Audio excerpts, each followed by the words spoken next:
Blackberry every single day, every weekend, 24/7. It does not matter.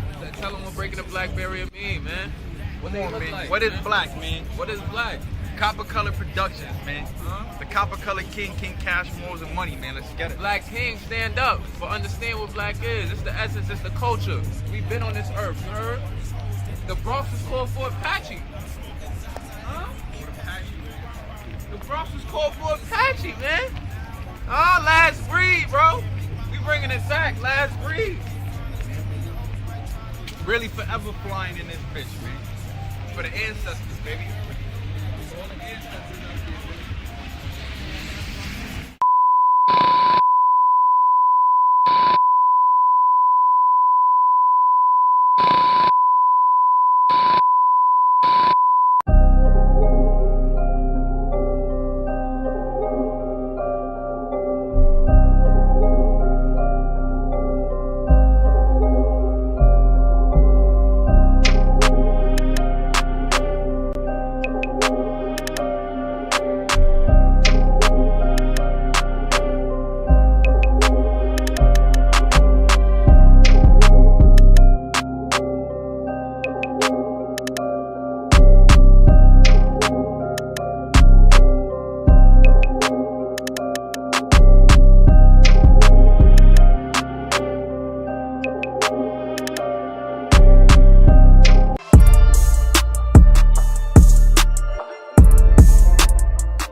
Yep. Copper Color King, we in this bad boy, man. We in this bad boy. Let me see something, y'all, because my audio been a little rinky dinky. It's been a little rinky dinky over the last couple days. Hold on, y'all.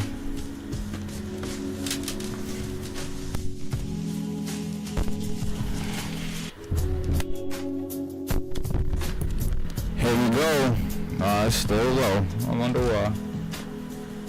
Let me get this audio right real quick, y'all. Yeah, man. Oh, man. I wonder what the issue could be now.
Man, we gonna get this party started, y'all.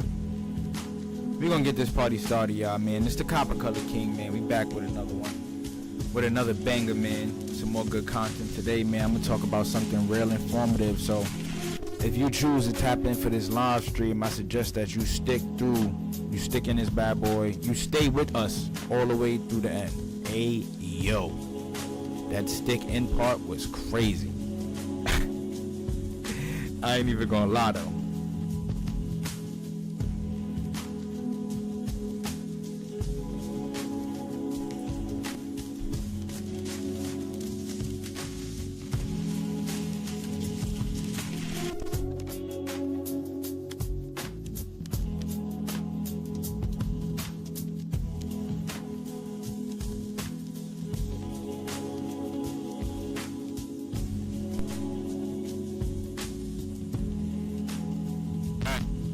We back, man. We are back in this bad boy.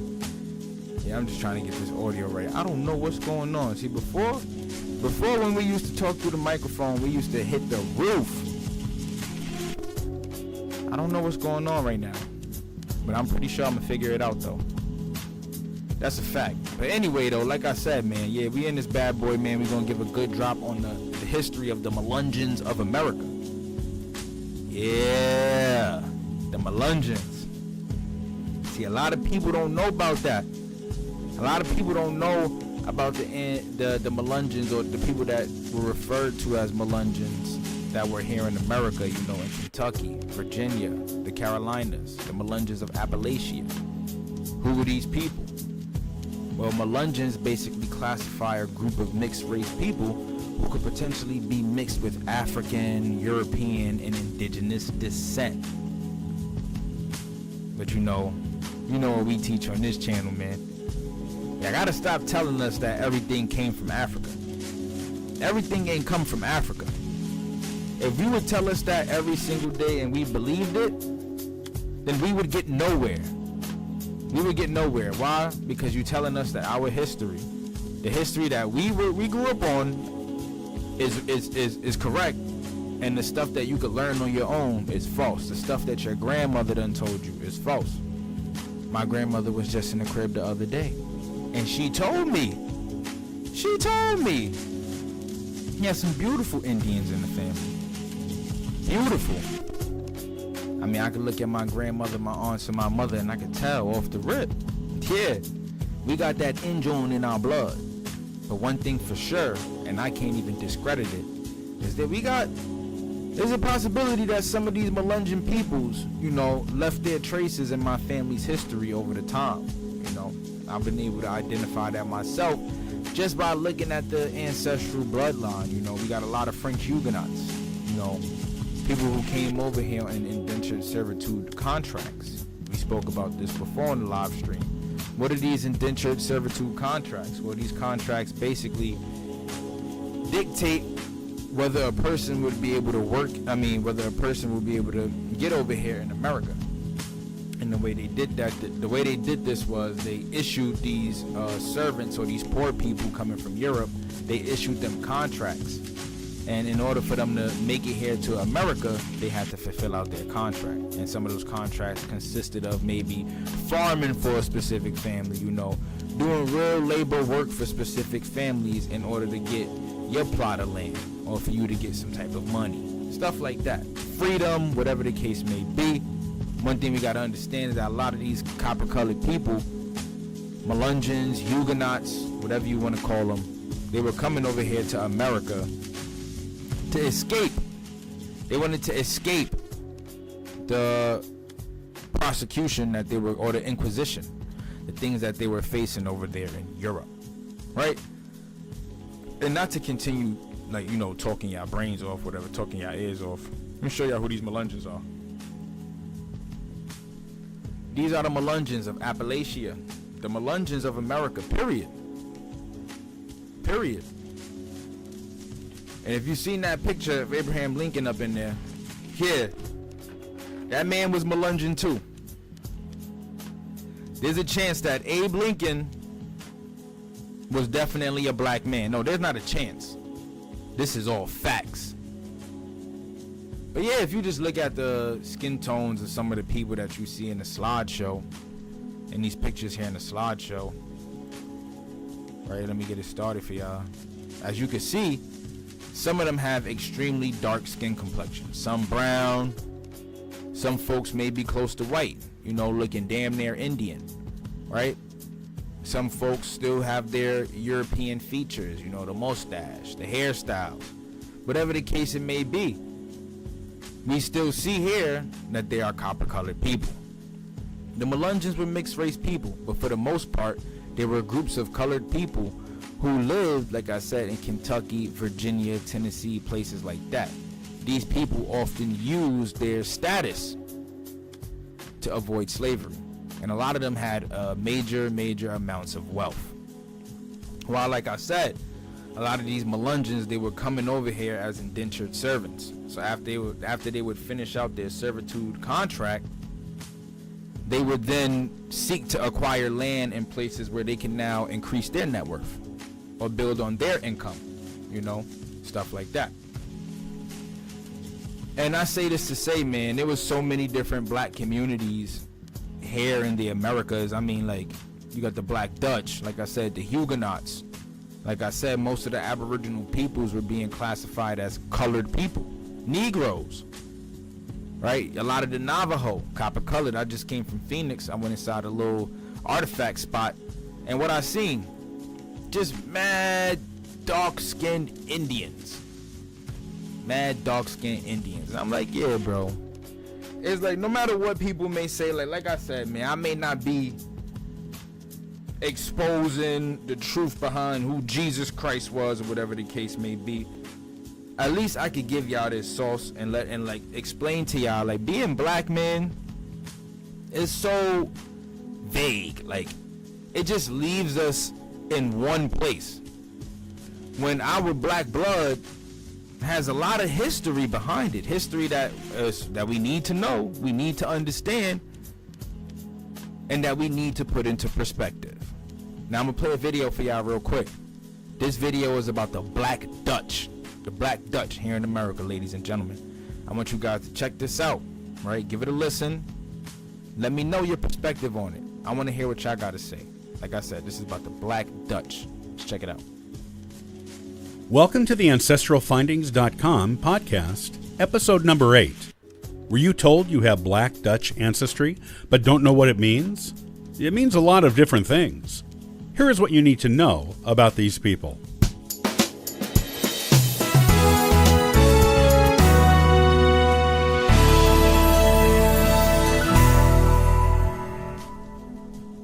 The term Black Dutch is something you may encounter in your genealogy research, or maybe you've heard it mentioned in your family as being part of your ancestry.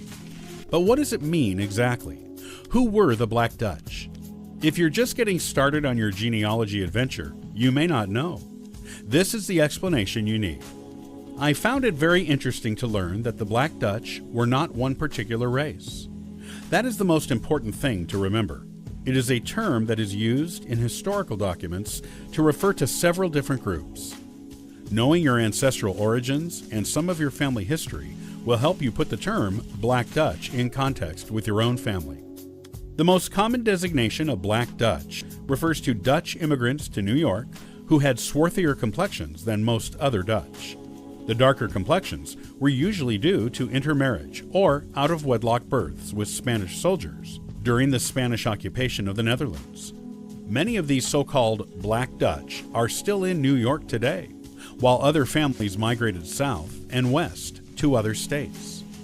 DNA studies have shown that these people are of mainly European descent, with little, if any, African or Native American DNA in them.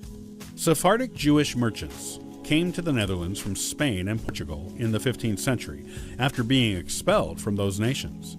Some of them were admitted to England during Oliver Cromwell's occupation of it in the 17th century during the English Civil War. Many of these eventually came to the American colonies and settled in New England and in the South. The Sephardic Jewish immigrants often mixed with free or enslaved Africans and bore children with them. Sometimes the men stayed with their mixed-race families, especially if the woman was free, while other times they abandoned them for Jewish wives. The descendants of these Sephardic Jewish immigrants and the Africans in America with whom they bore children were also historically referred to as Black Dutch.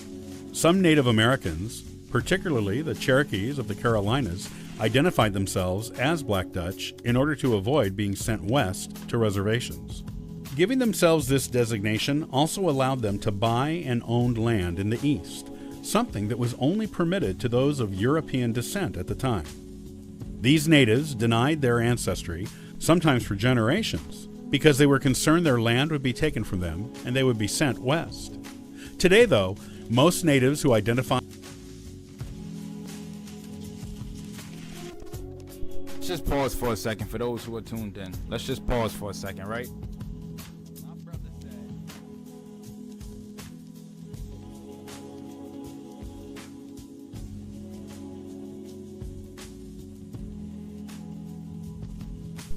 Most of these Black Dutch were mixing in with people of African ancestry. This is what my brother just said. That's what he just said.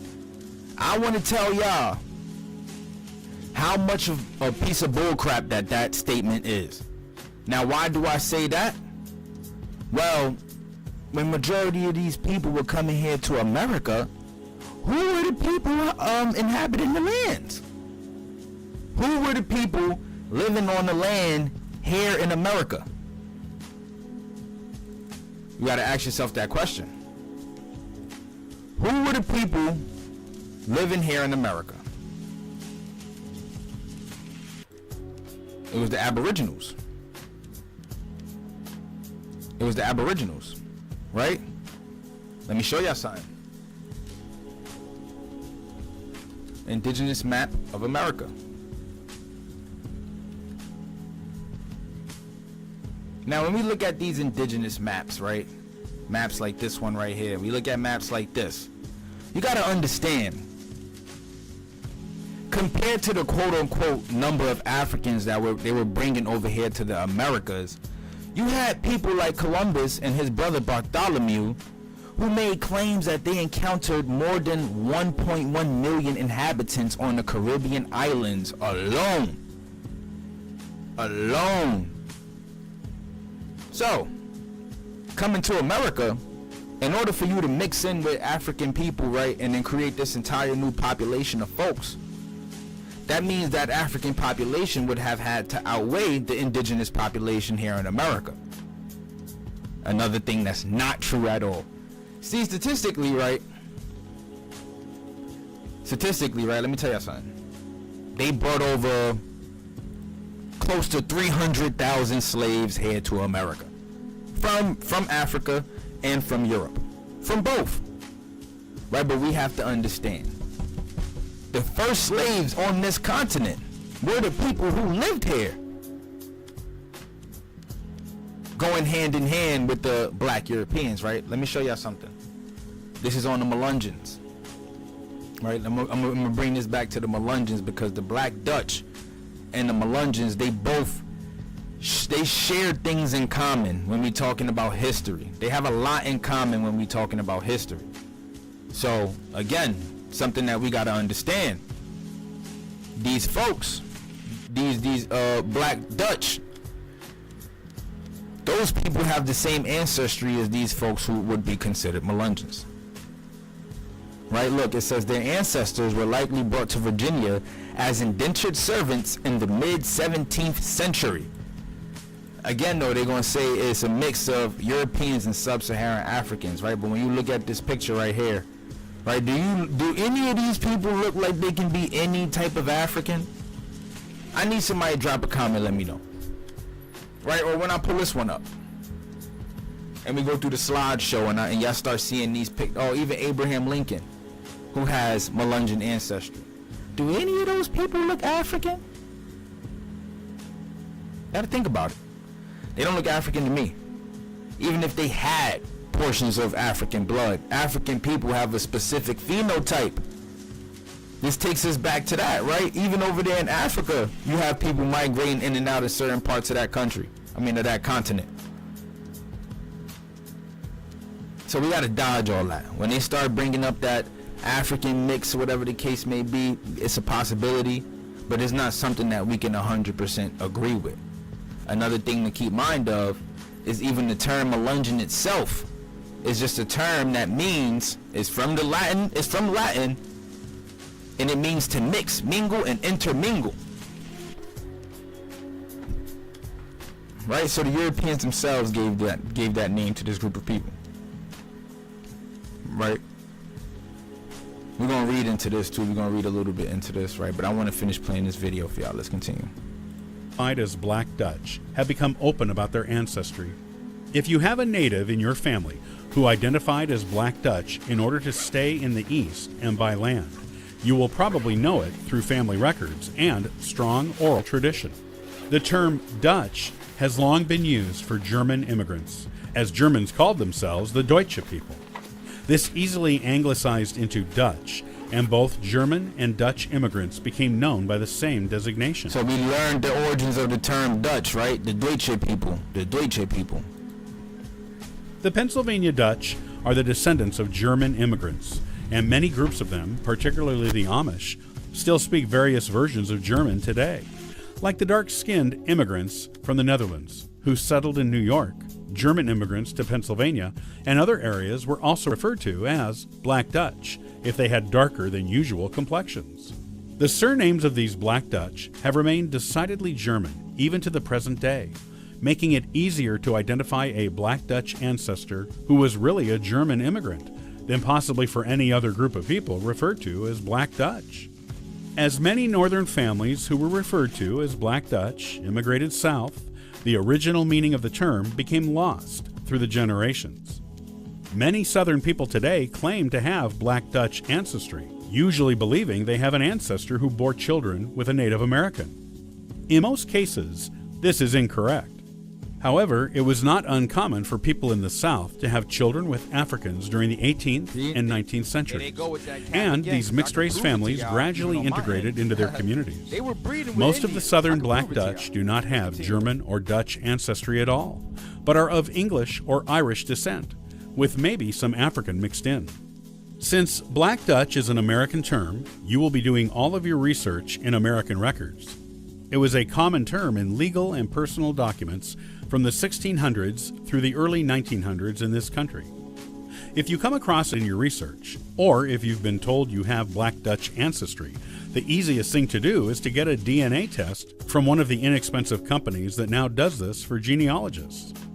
It will tell you where your ancestors came from in the past several hundred years, and this will allow you to narrow down the ethnicity of your own particular brand of Black Dutch.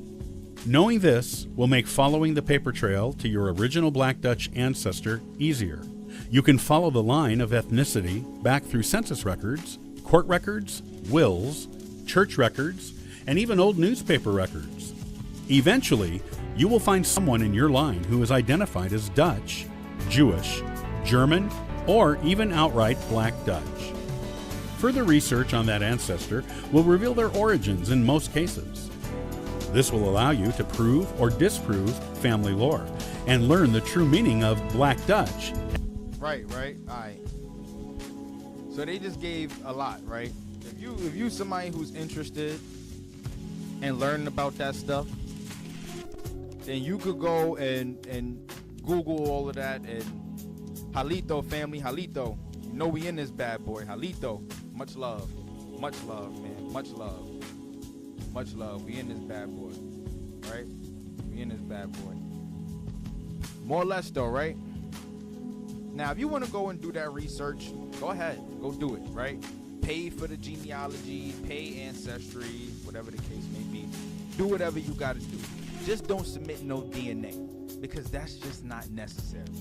I promise y'all right now, you do not have to submit any DNA to figure any of this stuff out. Why? Because they got it right out in the open for us.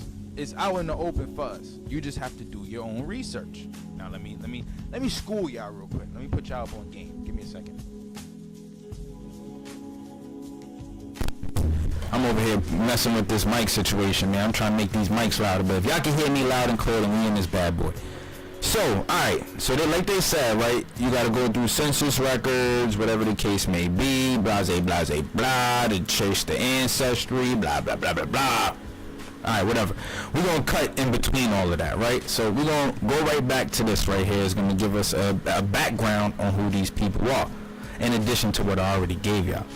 So it says, right, the Melungeons in Hawkins County claim to be Cherokees of mixed blood, white, Indian, and Negro, right? While Indian and Negro thus meaning the same thing. Their white blood being derived, as they assert, from English and Portuguese stock. They trace their descent primarily to two Indian Cherokees known, one of them as Collins and the other as Gibson. These are two surnames, Collins and Gibson, right? This is in Hawkins County. Where is Hawkins County? Let's see. Alright, this is Tennessee. Right, so let's continue. Alright, like I said, who settled in the mountains of Tennessee, where their descendants are now to be found, about the time of admission of that state into the Union. I give you the etymology. Right, the earliest historical record of the term Melungeon dates back to 1813. In the minutes of the Stony Creek Baptist Church in Scott County, Virginia, a woman stated another parishioner made the accusation that she harbored the Melungeons. Right? Harboring people, the only people that we know that motherfuckers was really on some like, you different, or you're the enemy, whatever the case may be. If you harboring them, then you know that they most likely fugitive slaves or whatever the case may be, which would off the rip connect them to being some person of color, some peoples of color. Right, this lady was accused of harboring them, and this was brought to the courts, and this was brought to the church, the Baptist church, The second oldest written use of the term was in 1840, when a Tennessee politician described an impudent Melungeon from what became Washington, D.C. as being a scoundrel who is half Negro and half Indian, most likely calling him this because of the color of his skin or because of his European mixed ancestry. Right? You don't believe these Melungeons is black. I told y'all, Abraham Lincoln was a Melungeon. And let's see what that brother even had to say about himself. I'm going to show y'all. Let's continue though. In 1890, during the age of yellow journalism, the term Melungeon started to circulate and be reproduced in U.S. newspapers, when the journalist Will Allen Drumgoole wrote several articles on the Melungeons. In 1894, the U.S. Department of Interior, in its report of Indians taxed and not taxed under the section Tennessee, noted, In a number of states, small groups of people preferring the freedom of the woods or the seashore to the confinement of regular labor and civilization have become in some degree distinct from their neighbors, perpetuating their qualities and absorbing in their number to those of like disposition. Without preserving very clear racial lines, such are the remnants called Indians in some states where a pure-blood Indian can hardly no longer be found. Why is that? Because they're mixing in. Not because they killed them off, right? That's what most people would think. Like, most people will go with that. Oh, man. For real, y'all? A little static. Is these microphones? I gotta get a new mic. Right, but anyway. Let me know if you still hear that static, man. You still hear that static? Drop a comment, let me know.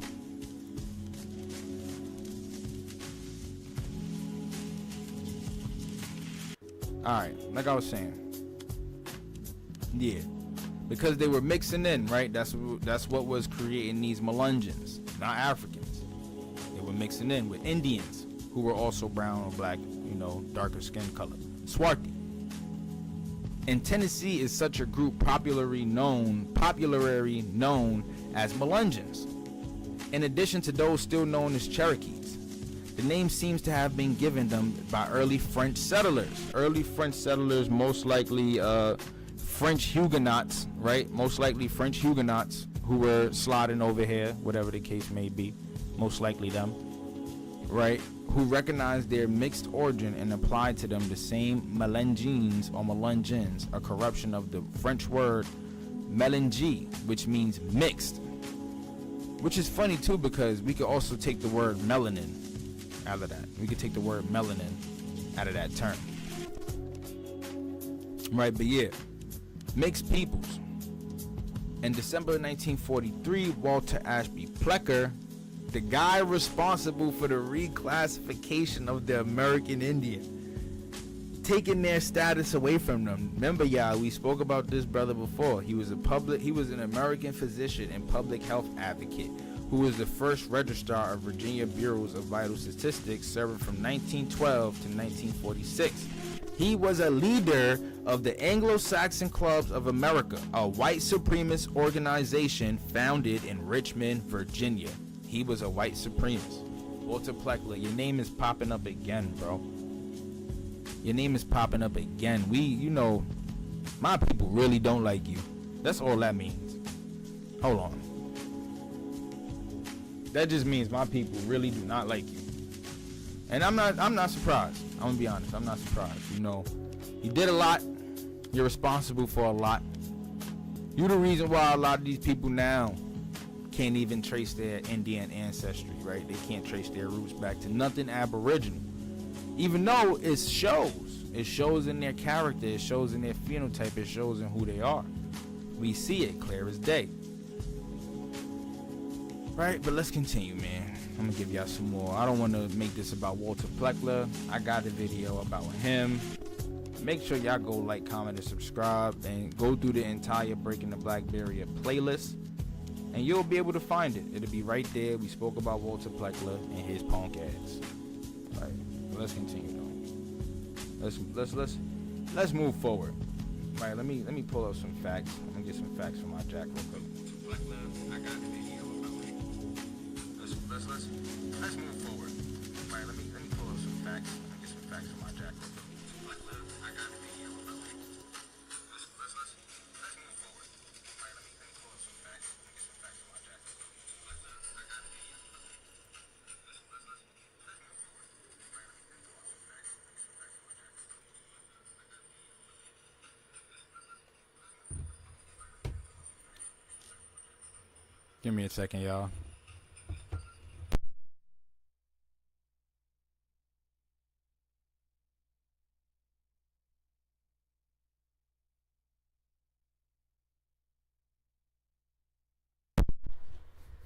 Alright, we back in this bad boy, man. We back. I apologize. Man, we back in this bad boy. I apologize dearly, y'all. But anyway, like I was saying, screw Walter Plecker. That I ain't even gonna front. You give me a chance to rock it off on him right now, I would. because he took that chance away from me. I don't know what my family's Indian ancestry may look like. I don't know what was going on in that time. I already know what my research told me. I know about the French Huguenots and the Melungeons in my family. Some being colonizers, and some of those folks, like I said, being some of them people, them type of people that you can't get down with, man. It's tough, but it is what it is. This is why we do this historical research now. But yeah, so oh right, in the 20th century during the Jim Crow era, some Melungeons attended boarding schools in Asheville, North Carolina, Warren Wilson College, and Dorland Institution, which integrated earlier than other schools in the southern United States. Why were they being placed in boarding schools? Good question, right? Why were they being placed in boarding schools? Right, those are the same type of schools that they was putting Aboriginal peoples in, right? Those are the same kind of schools they was putting Aboriginal people in. So we gotta definitely pay attention to that, right? What does that mean? If they go into boarding schools, that means they go into school with them same people, which also means that they what? A part of those same people. Remember, this is a time of basically segregation, Jim Crow, segregation.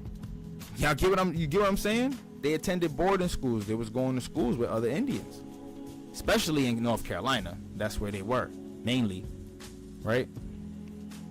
But right, so it says definitions of who is a Melungeon differ. Historians and genealogists have tried to identify surnames of different Melungeon families. In 1943, Virginia State Registrar of Vital Statistics, Walter Ashby Pleckler, identified surnames by county.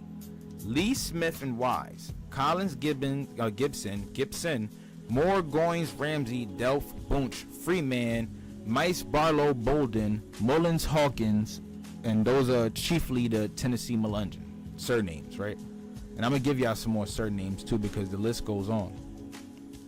Right here we got a claim, right, that it says in 1999, historian C.S. Everett hypothesized that John Collins, recorded as a Saponi Indian who was expelled from Orange County, Virginia about January 1743, might be the same man as the Melungeon ancestor John Collins, who was classified as a mulatto in 1755 North Carolina record. Yeah, that mulatto classification was being given to Aboriginal peoples too. They'll call you a mulatto if they know you European mixed with Indian. You're a mulatto, and that's just to take away from your original classification, thanks to people like Walter Pleckler. Right? Oh, this also connects us to the Lumbees and the Creoles, two other groups that are known for having mixed race populations, right? Jack D. Forbes speculated that the Melungeons may have been Saponi Powhatan descendants, although he acknowledges an account from Secursa, 1890, described them as being free-colored and mulatto people. All right? Let me tell y'all something about this free-colored part too, right? When they first introduced the first American census in 1790, let's see if we could pull it up.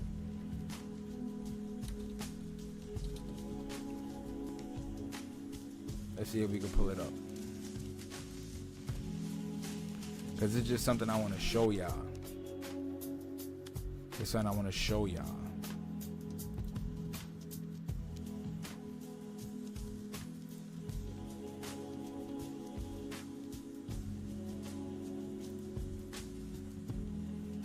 It's something I want to show y'all, man. They not like, all right, they gonna know. They gonna let me get it. They gonna let me get it. They're gonna let me get it. Just hold on. Just hold on. Cause they're not gonna violate your boy like that. Trust me, I've been looked at this. I've seen it already with my own 2 eyes. So I already know what's going on here. But let's take a country. Let's take a state like North Carolina. All right. Let's hope they give us this PDF. Heads of families, North Carolina. Now, one thing about this free colored term, right, is that in 1790, when the first classifications were introduced on paper, You have free white people 16 and older, free white people 16 and under, free white males including heads of family, all other free persons, and slaves. Right? There was no classification for black, colored, free person of color, whatever the case may be. However, using these places of these categories, you could already narrow down where the free colored people might have placed themselves. Right? That would be all other free persons of color or former slaves. After the Emancipation Proclamation, most people gained their freedom anyway, but they were only being put in these two classifications, right? Indians and Negroes were not considered white unless they were running into those who had light skin and they wanted to blend in so they wouldn't have to go through the enslavement or through the trauma, right? We call those folks, right, the $5 Indians. That's what I call them. Other people have their own definition of what a $5 Indian is, but to me, it's a $5 Indian, it's a Native American, it's a fraud, it's a thief, and it's a wolf and sheep. It's a sheep in a wolf's clothing, right? They're carrying this facade with them that they're actually of these people. They ain't really like that. They know what they was doing to the true Aboriginal people here in America. They was making us slaves, right? That's why I said they talk about them coming to America and mixing with Africans. You can't kill off all these people on the land. You can assimilate and make them a part of your family society and your family structure, but you can't kill them off. It's impossible, right? That's like coming into the United States now and trying to kill every black person here, right? That ain't going. You can't do that. You can make an attempt, but some of us just ain't going for it no more, right? Some of us just ain't rocking with that no more. All right, let's go back though. So where we was at, right? Yeah, this free color stuff in mulatto. So as we see, you know, I gave y'all a good background. Oh, let's check this out. Racial laws and court cases. Melungeon ancestors were considered by parents to be mixed race. During the 18th and early 19th centuries, census enumerators classified them as mulatto, other free, or as free persons of color. What did I just tell y'all? Right? We just looked at it. What did I just say? What did I just say? See? We don't tell no lies. We don't tell no lies. Well, drop a comment if you rocking with it, bro. Drop a comment. Let's get this comment section jumping. I got people watching the live, but nobody dropping a comment. Drop a comment. Let's get this bitch rocking. I just told y'all. Right? I just told y'all. It was a small amount of categories, and there was only two where you could have placed free people of color. Right? And they said in the 18th and 19th centuries, census enumerators classified them as mulatto, other free, or as free persons of color. So prior to this, where were they being what were they being classified as? Or even sometimes they were listed as white, or sometimes black or Negro, or even Indian. Tough. That's tough. Right? And it wasn't until 1924 when Virginia passed the Racial Integrity Act. The Racial Integrity Act. The act reinforced racial segregation by prohibiting interracial marriage and classifying as white a person who has no trace whatsoever of any blood other than Caucasian, other than caveman. No other blood other than caveman, bro. Telling y'all, bro, we going for the gusto. They can't stop the rain.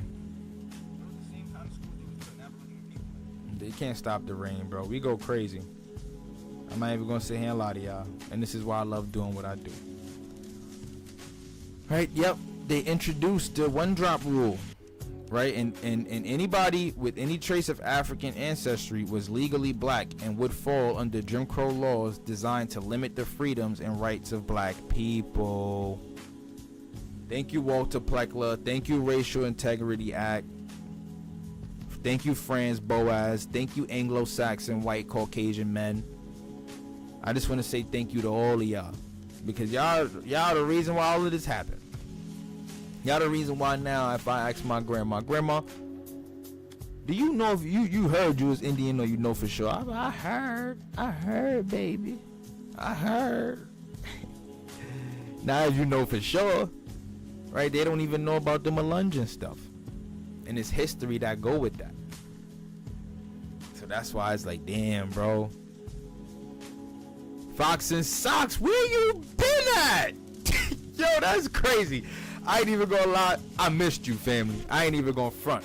I missed you. Now, I was MIA too. I just came from Phoenix, whatever the case may be. It was beautiful out there, but I missed you. I missed you. I ain't even gonna lie. You still ain't follow us on all platforms yet, too. I ain't see no follow from no Fox and Socks, man. Make sure you go follow Copper Color King. But I missed you, family. Welcome back.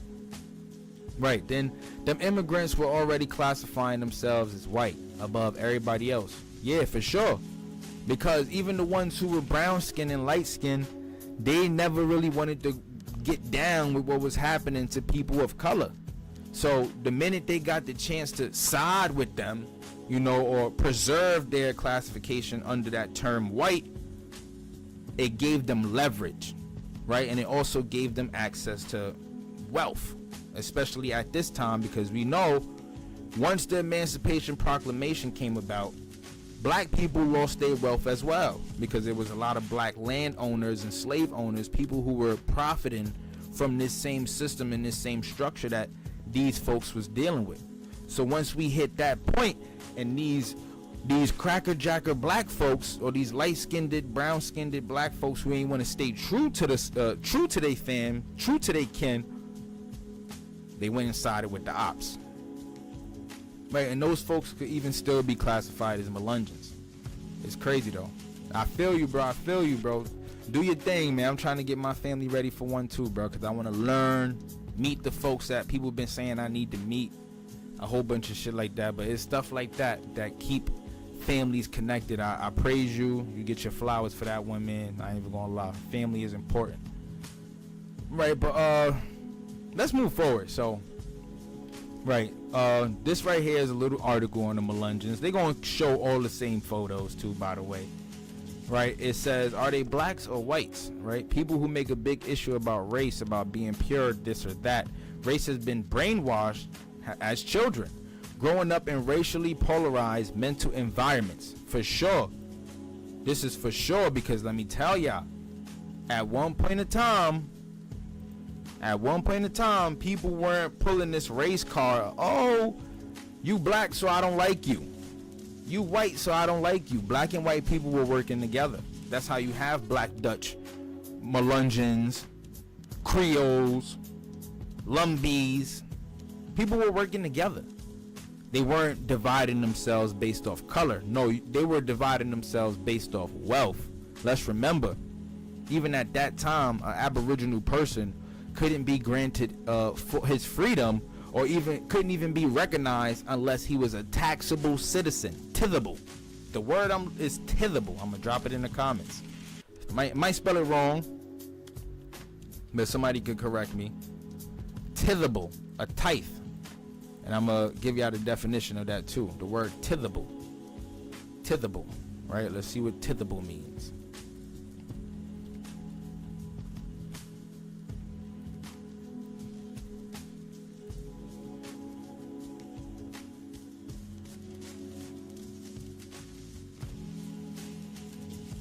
Alright, y'all, we're gonna find it.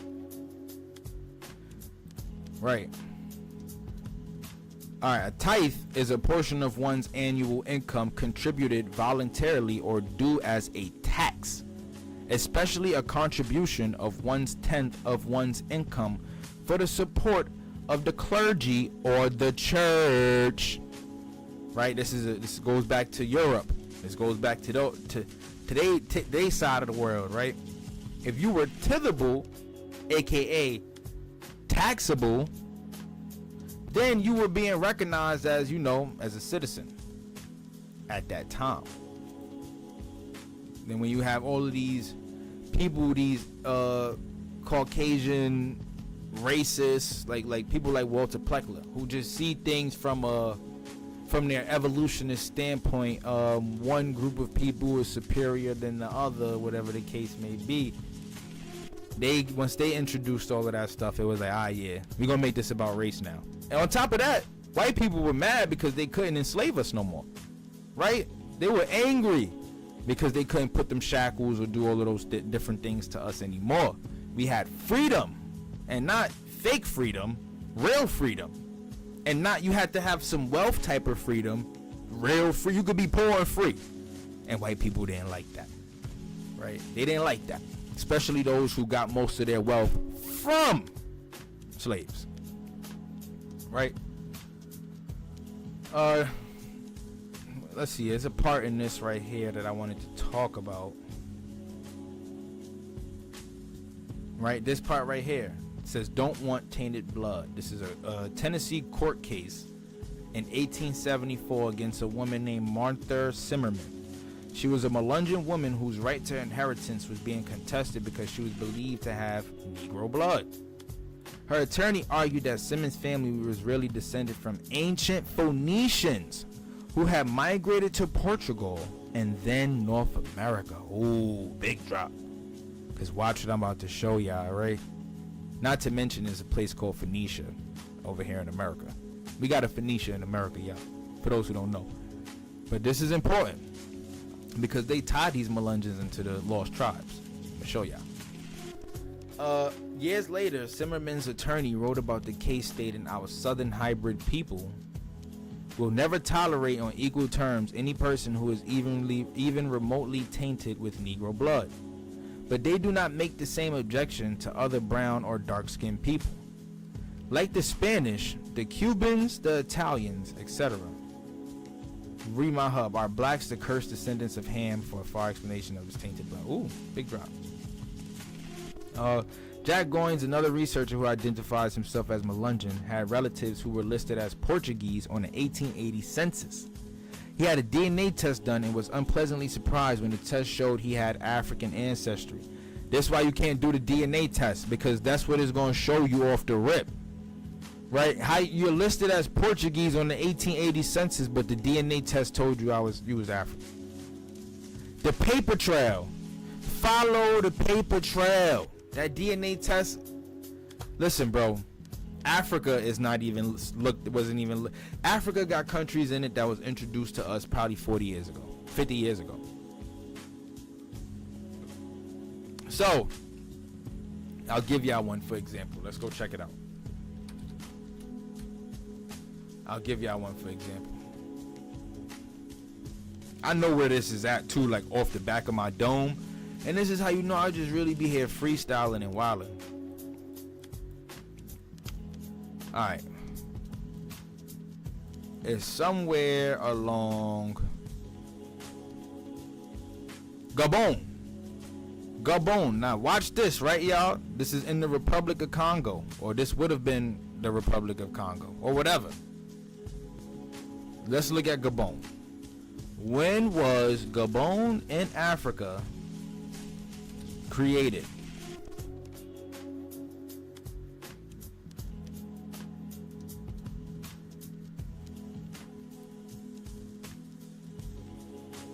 Gabon's first political party was founded around 1922.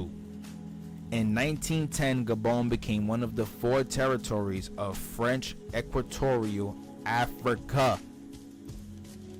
This also means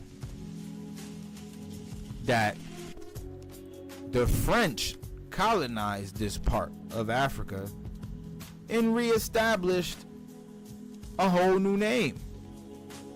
So let's just go back in time, right? If they did this in 1922, Liberia, we know that was one. We know Liberia was one. This is a French name. So it's like we can't even trust it anymore.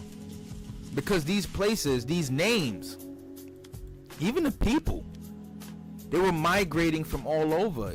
Most people don't even know, but the people who live on the West African coast now have ancestry from people who lived in Persia, who migrated over here to West Africa and colonized the coast, the Shosan, the people over there. The Kosa, they colonized those people over there. So even in their own country, it's colonizers. Right? Colonizers on colonizers on colonizers. Hey, at least in America, we know that there was no form of slavery. amongst the Aboriginal peoples. At least we know that much, right? But yeah, back to it. He had a DNA test done, and he was unpleasantly surprised. I'm crying.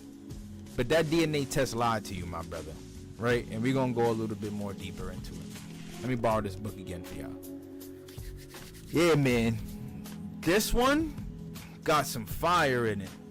We may not be able to finish it, but I'm definitely gonna be able to go through a good portion of it so that we can all have a better understanding of who these Melungeons are and the several connections that they make with them being a part of different groups and different peoples or whatever the case may be. Now, let me let's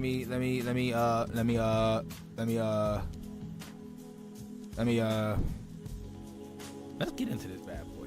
I'm bracking out. All right, one page view. We in the one page view. All right. Right. Before I even do this, I told y'all I was gonna prove to y'all that Abraham Lincoln was a black man. Now look at this. For those who are watching, look at this. This doesn't even look like the photo that they put in the history. Where's his beard? He was known to keep that bad boy on him. So this is cap. That's ballpark.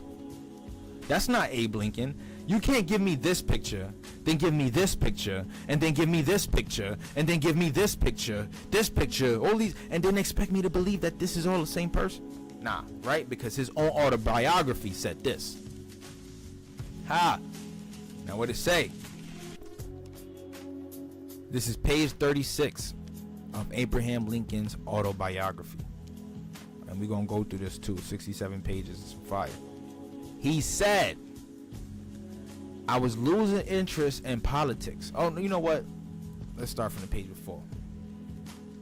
I was raised to farm and work, which I continued till I was 22. At 21, I came to Illinois' Macon County. Then I got to New Salem. At that time in Sangamon, now in Menard County, where I remained a year as a sort of clerk in a store. Then came the Black Hawk War, and I was elected a captain of volunteers, a success which gave me more pleasure than I have ever had since. What's the Black Hawk War? Let's check it out.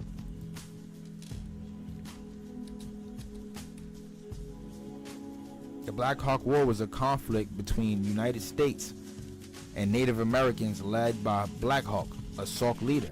The war erupted after Black Hawk and a group of Sauks, Mesquaks, and Kickapoos, known as the British Band, crossed the Mississippi River to the United States of Illinois from Iowa Indian Territory in 1832. Black Hawk's motives were ambiguous, but he was apparently hoping to reclaim land that was taken over by the United States. So Abraham Lincoln was a captain of volunteers that was elected to fight against these tribal peoples. A success which gave me more pleasure than any I've had since. I went to campaign, was elated, ran for the legislature the same year, and was beaten. The only time I ever have been beaten by the people. The next in 3 succeeding biennial elections, I was elected to the legislature. I was not a candidate afterwards. During this legislative period, I had studied law and removed to Springfield to practice it. In 1846, I was once elected to the lower house of Congress. Was not a candidate for re-election from 1849 to 1854, both inclusive, practiced law more assiduously than ever before. Always a Whig in politics. For those who don't know what a Whig is a Republican. A Whig is a Republican. Yeah, right. This is when things with people, parties. Oh yeah, definitely. Yeah. Yeah, they just be bullshitting all around. They didn't think that we would ever even get this far. They didn't think we would become this advanced. That's the problem. They thought they could really keep us on a back burner. But the thing about it is they screwed up the minute once they started letting black people come from Europe over here in general, because that gave them the chance to even get a taste of their own freedom. So once they got that taste of freedom and then started mixing in with the Aboriginal peoples who were open, they were open to that assimilation, both groups of people just started to prosper. And I say that to say because in most of us, our surnames prove that we have some type of European ancestry. And not all Europeans were colonized, right? That's also something too that is hidden in their bullshit. Yeah, we the copper-colored people are the true aboriginals, but we also the true Europeans as well, if one would say. If one would say, even though they did some monstrous things, some devastating things to some of the people, right? Let's continue. And generally on the Whig electoral. Oh yeah, I was showing y'all the Whigs. Oops, nope, I showed y'all that already. We back with Abe Lincoln. Now this is the part right here, right? This one is the banger. Oops, it showed y'all. Shit. I was losing interest in politics when the repeal of the Missouri Compromise aroused me again. What I have done since then is pretty well known. If any personal description of me is thought desirable, it may be said I am in height 6 feet 4 inches. My boy was tall, nearly, lean in flesh, skinny, weighing 180 pounds, about the same size as a point guard. Dark complexion with coarse black hair and gray eyes. No other in marks or brands recollected. Yours truly, Abraham Lincoln. The Melungeon. Abe Black. That's what we calling him. His name is Abe Black. Abe Black. The Melungeon. Dark complexion. I'm brown. So if he's dark, he was darker than me. Right? Here we go. Let's continue now. So we in that 5. We back in that 5. Let's get into that 5. So we're going to talk a little bit more about the Melungeons, right? Who are these Melungeons? Give me the book, man. Stop playing. How the title is? Sorry, y'all. Melungeons, the last lost tribe in America. Roanoke and neighboring islands, late 1500s. Roanoke Islands, right? Tuscarora. They were mixing in with these people, like I told y'all. Those closest to the seaboard, that's who they were mixing in with. Even in South Carolina, a lot of them mixing in with the Guale peoples. Wow, shit like that. Yeah, it happened all over. Even in Georgia, right? Even in Georgia. Even in Florida, the Spaniards had Melungeons. British had Melungeons. The French had Melungeons. Remember, this is just to describe mixed race people. Creoles, Lumbee, Melungeons, does not matter. Mixed race, Aboriginal, and mixed race, Swarthy European. So, we're going to start off with chapter 1. We're going to start this one off with chapter 1. And in the next one, we're going to pick up on chapter 2 if we don't get to it today. And so forth and so forth. Literally, each stream is going to be based off a different chapter and whatever information I may learn regarding the Melungeons to add on. Alright, show. This mother lover taking his sweet time.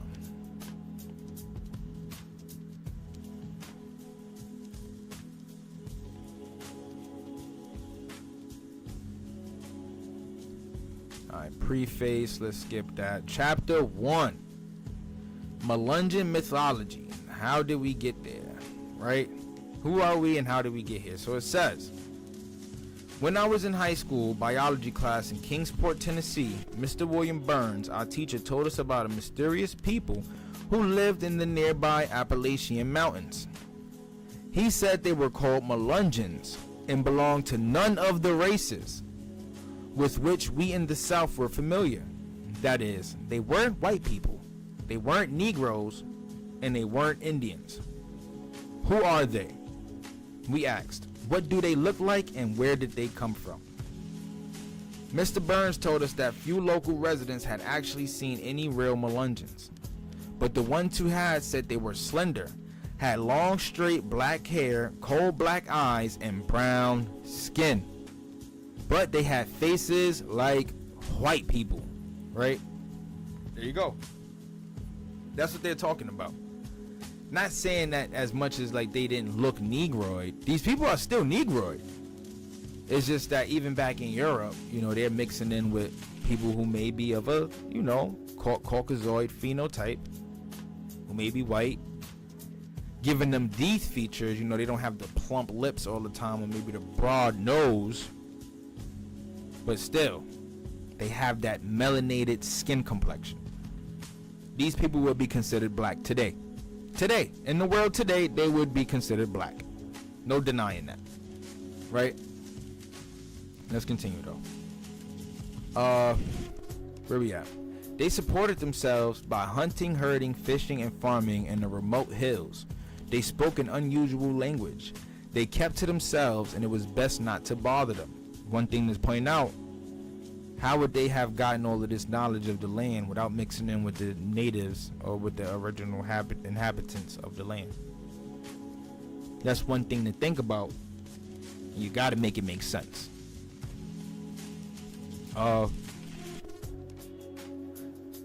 It is believed that they may be descended from the lost colony at Roanoke, Virginia in 1587, but no one knows for sure. They don't even know themselves. In my mind's eyes, you see? Why? Because their history was erased and Walter Pleckler took their classification away from them. And these people will now be either black or white. One or the other. You can't be both. At this point, you won't even know what a Melungeon is, honestly. In my mind's eyes, I pictured these strange, exotic, and frightening people. I saw them as dark and brooding, with bony faces and lank, wild hair, living down the winding dirt roads and desolate cabins. Little did I imagine then that many decades later their identity would be discovered and I would learn that I was one of them. Yep, so am I, buddy. In this book, I will present evidence from multiple sources which affirmatively identifies who the Melungeons are and reveals the several sources from which they sprang. Hey, Prince.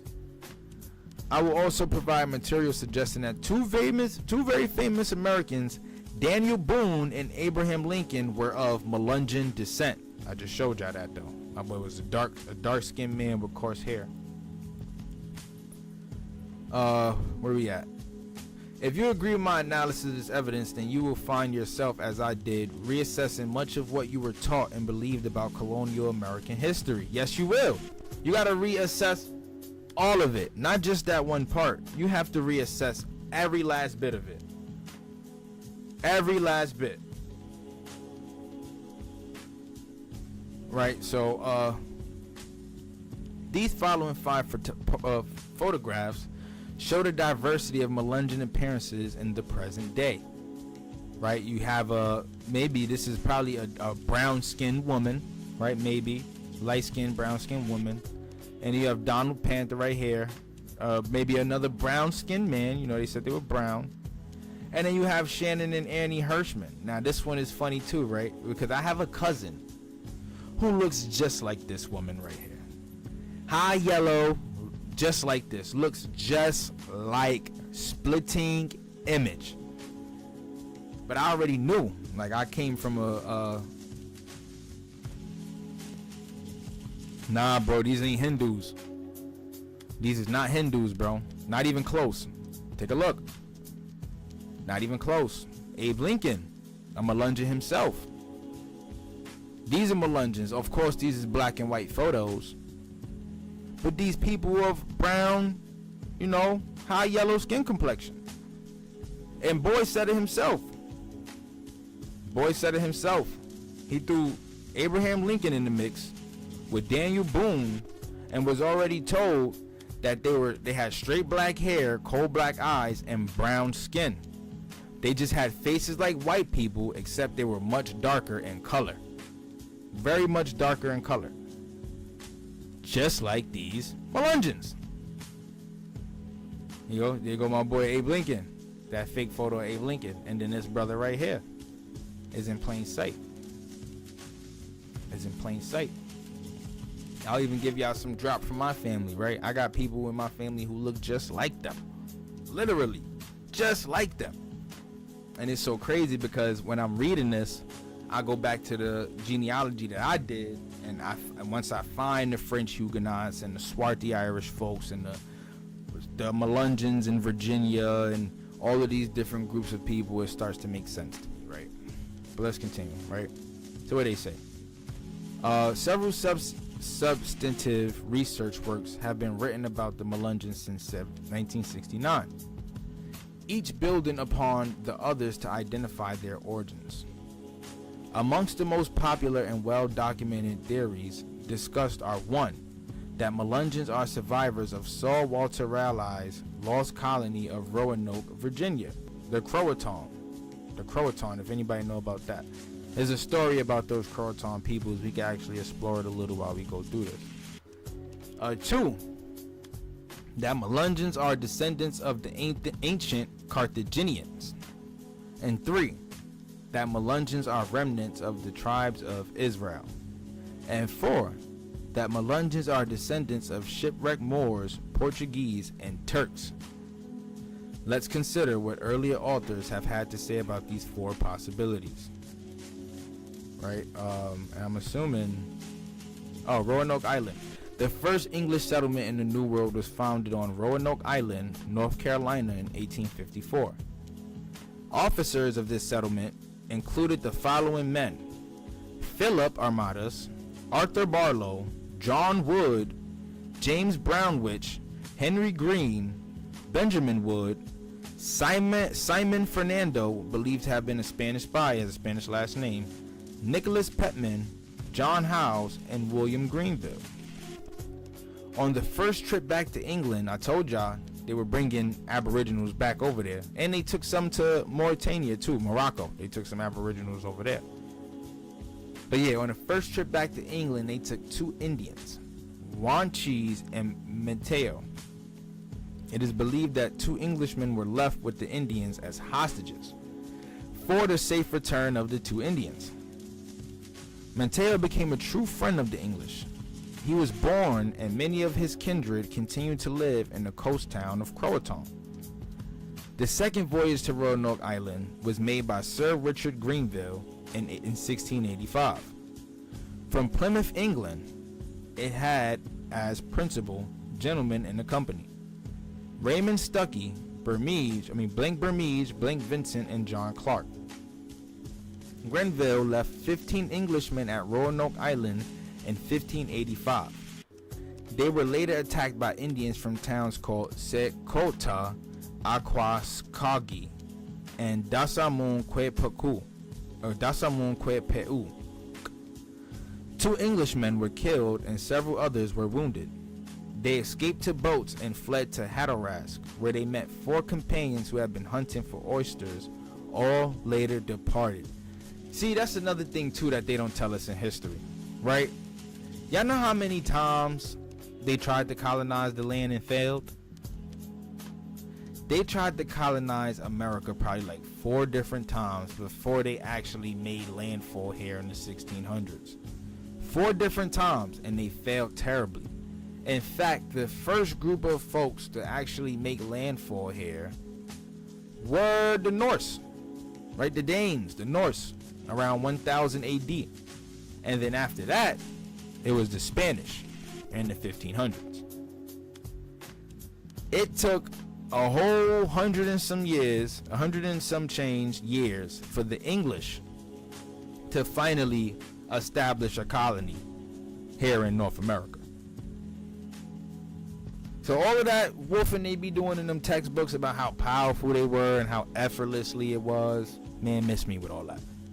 Y'all couldn't rage war on a group of Aboriginals on 1 trial. Y'all couldn't do it on the 2nd trial. Y'all couldn't do it on the 3rd. I mean, the only reason why it was able to happen is because they opened up their arms. You know, they were friendly. They were more friendly at this point in time. Right, so let's continue, right? What it say? Sams believes that they attempted in their final craft to coast down to Croatan, where they knew they had friends, and perished by the way. All that was ever found of them were the bones of one at Roanoke Island who had been slain by the savages. Yeah, they was getting up with folks. I keep trying to tell people. They think that this was just a killer helpless savages, that folks were just here playing with rocks, sticks, and stones and climbing trees like monkeys or whatever. Nah, bro. We were built for war ready to protect, and ready to die for the thing that we love and that we stood up for. They are lucky that enough of us ain't stepping like that now. Because had we been stepping like that, this would be an entirely different country. Entirely different country. Promise that. Promise that. For sure. Let me get that back up. Sorry, y'all. Promise that for sure, though. So, yeah. Where we at? A fourth voyage. This one told y'all 4 times. This one under the command of Captain John White arrived at Roanoke Island in July of 1587. And this party were 150 men. After the captain and his crew arrived, they walked to the north end of the island where a man named Ralph Lane from an earlier voyage had built a fort and a number of houses. They found that the fort was razed and that the houses were in dilapidated condition. Captain White and his party despaired of ever finding any of the 15 men alive, but did find the bones of one of them. White gave orders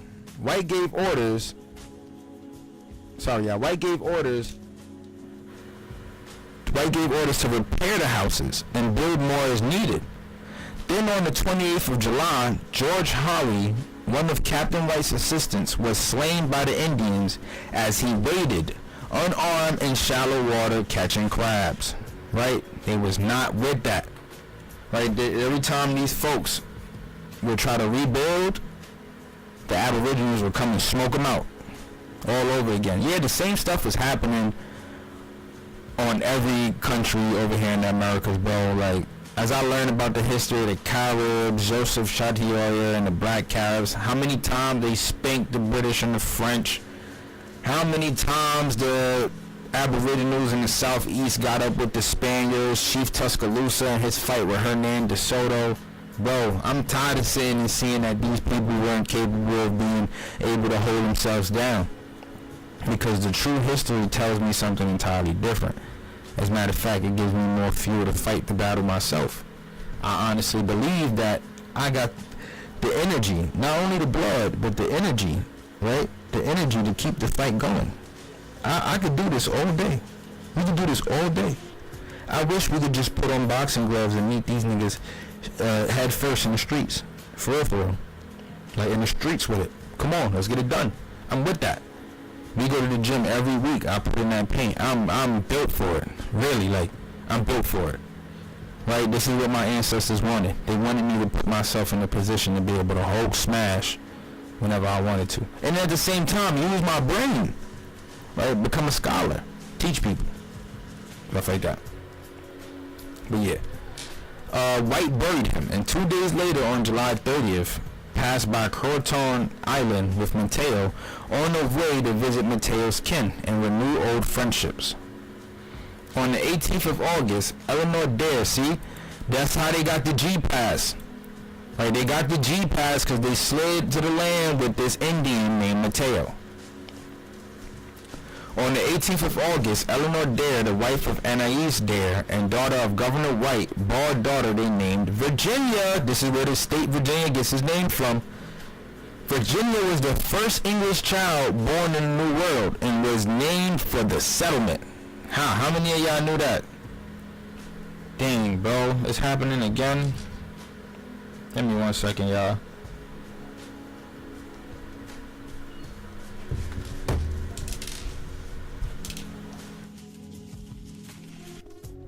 Alright, we should be back. We should be back and ready now. We should be good to go. We should be good to go now. My bad, I ended up turning the volume up a little. So yeah, right, y'all, Virginia got its name from the first woman or person born in the new colony. Right? The wife of Anais Dare and daughter of Governor White bore a daughter they named Virginia. Did y'all hear the last part? I hope y'all heard the last part. Fox and Socks, how I'm sounding? Where we at with it? What's the audio like? I'm having some issues on this side, but it's okay. Where we at? All right. Soon afterward, the little colony began to feel the need of supplies.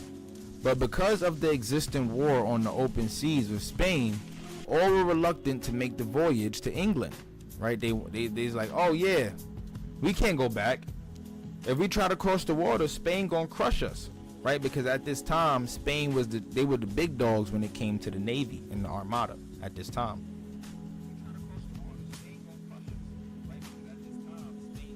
Right, so finally, Governor White consented to go. The war, and especially the threatened invasion against England by the Great Spanish Armada, further delayed matters. The invasion was imminent, and an embargo was laid on all English shipping. Nevertheless, Sir Walter Raleigh succeeded in fitting out 2 ships for the colonists in Virginia, but they were attacked by Spanish cruisers and so badly damaged that they returned to England. Right, so when y'all start reading these stories about Jamestown and the founding of the colonies, and they start making it seem like it's all cookies and cream and rainbows and stardust, whatever the case may be, remember this. Remember that I showed y'all this. Remember that it took these folks multiple times to establish one colony, and the only way they was able to do that was with the help of one of the people aboriginal to the land, right? Manteo. They couldn't do it on their own. We don't want to hear that no more. We don't want to hear no more about this great English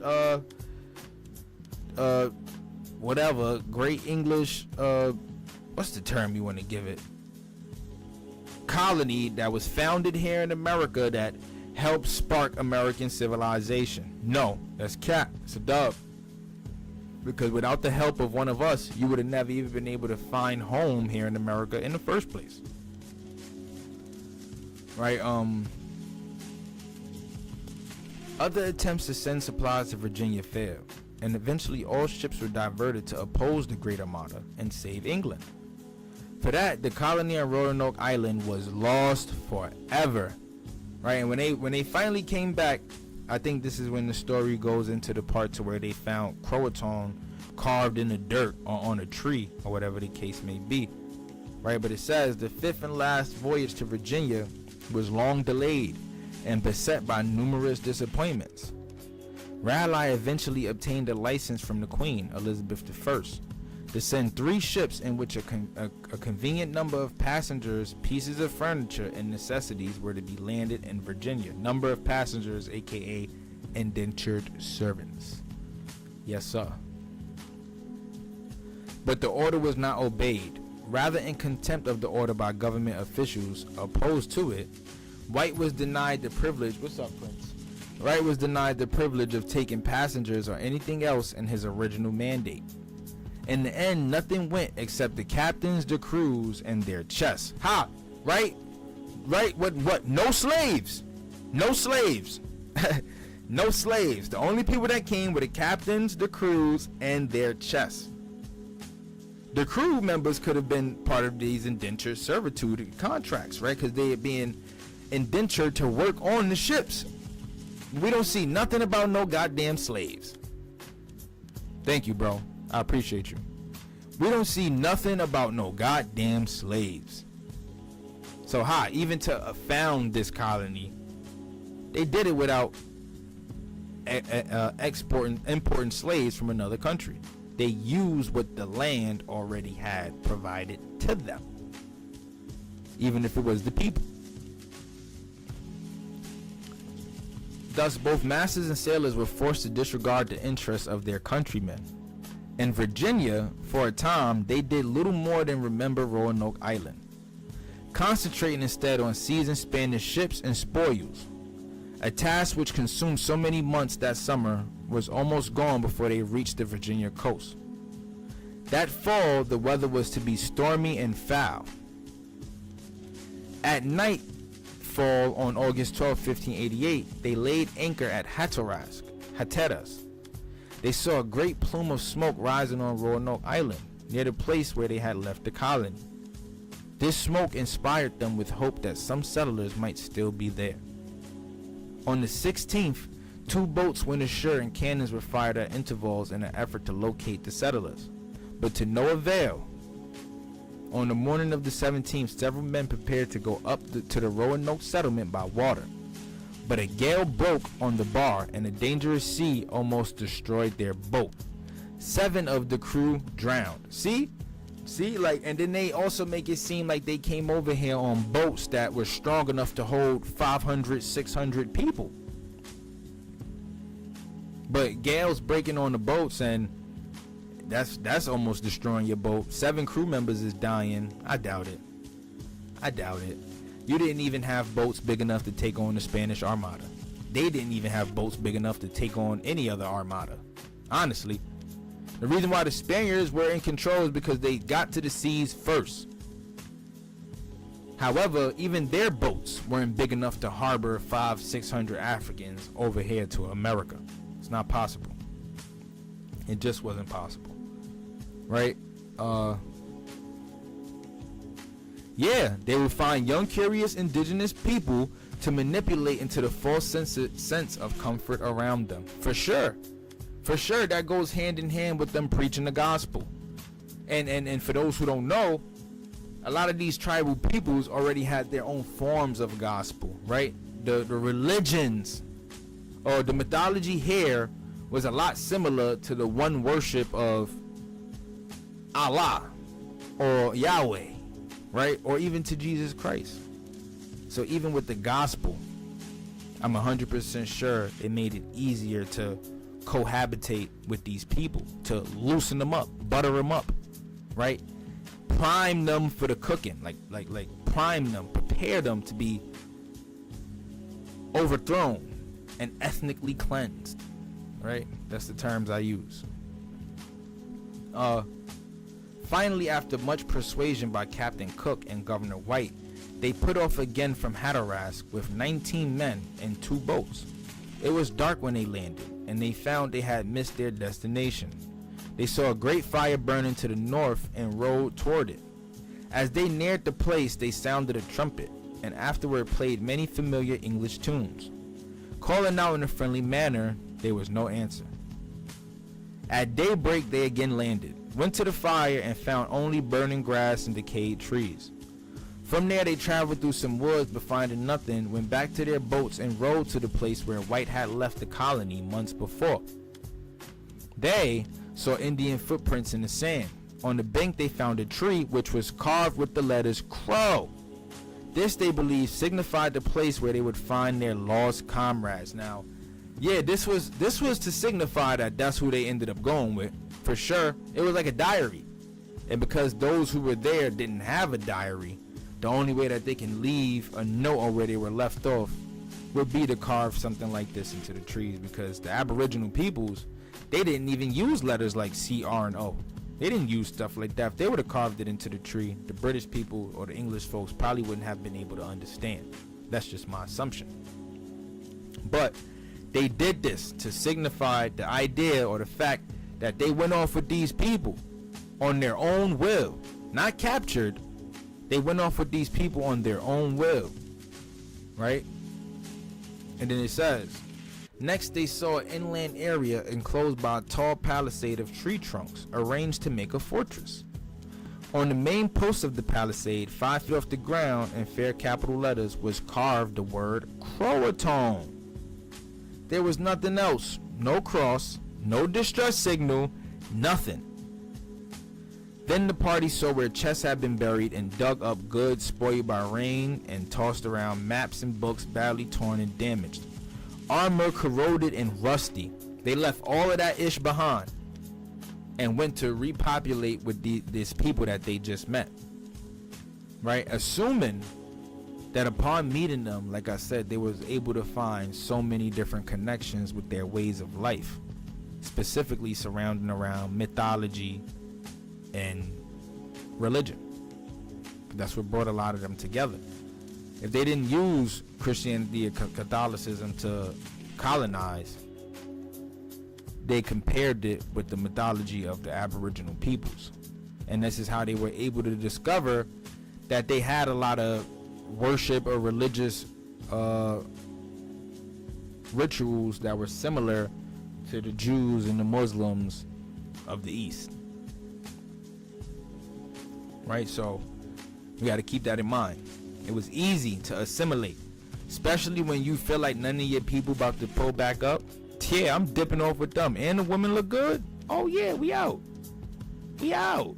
Right? I'm gonna leave all this behind because this doesn't matter where I'm going. If it mattered, it would have came with me. Right? It wouldn't be dug in the ground. Think about it. Severe storm struck the area and the party left. One ship's captain refused to do more and sailed for England. Another postponed the return voyage until a more convenient season, but did not go back to Roanoke Island. Eventually, all 3 ships left, and the lost colony, if it was still alive, was gone forever. Right? And that's them comparing the lost colony. I mean, talking about how when they came back to try to meet up with these folks or with their peoples, the first established colony, they weren't able to find them. These folks then ran off with the aboriginals of the land and then made their way to the Appalachian Mountains, where they would escape everything going on the mainland, where they would have the advantage. Right? What does this say? In her essay on Roanoke Island, Ball includes a list of the Roanoke settlers which safely arrived in Virginia in 1587 and remained to inhabit there. This one is crazy, right? Because I even found my ancestor in this book. It's so crazy. Because I'm doing... Yeah, and they got good food, for sure. For sure. Everything natural. Everything from the ground. You know, corn, they using maize to make bread. Maize is everything. They got game, buffalo, fish. Mad different, bro. You have a feast consuming some of the good foods with these people, right? But yeah, let's go back to this, right? I found my ancestor here, Edward Powell. Or I won't even say. I just found the surname, Powell, right? Powell is a part of my family. That name is a part of the patriarchal, or whatever, the male side of my mother's family, Powell. And when I do the research, yeah, it all lines up. It all lines up. He arrived in Virginia 1600. That's the date it gave me.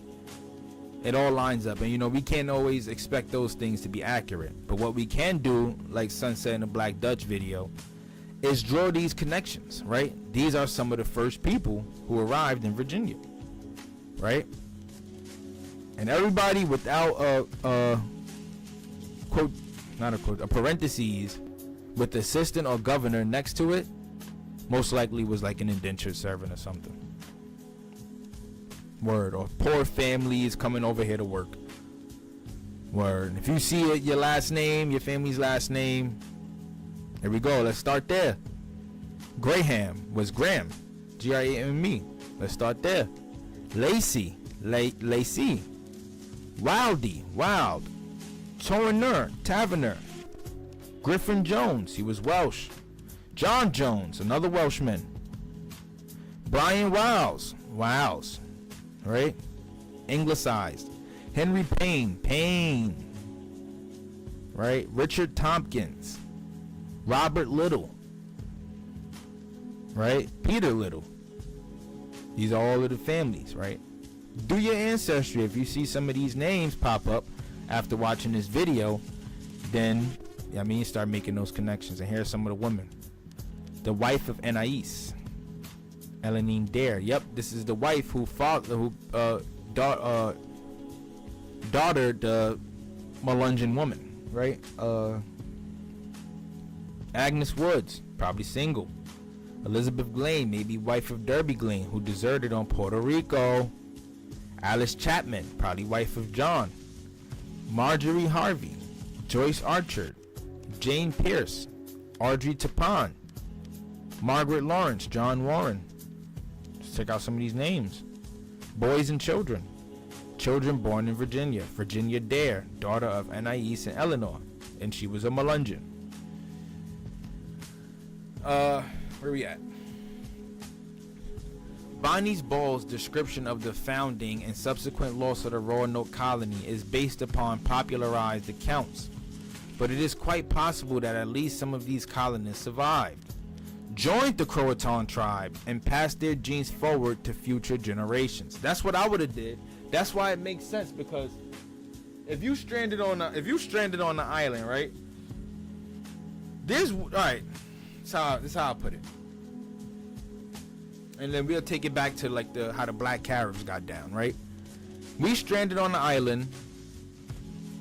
For sure, yeah, for sure.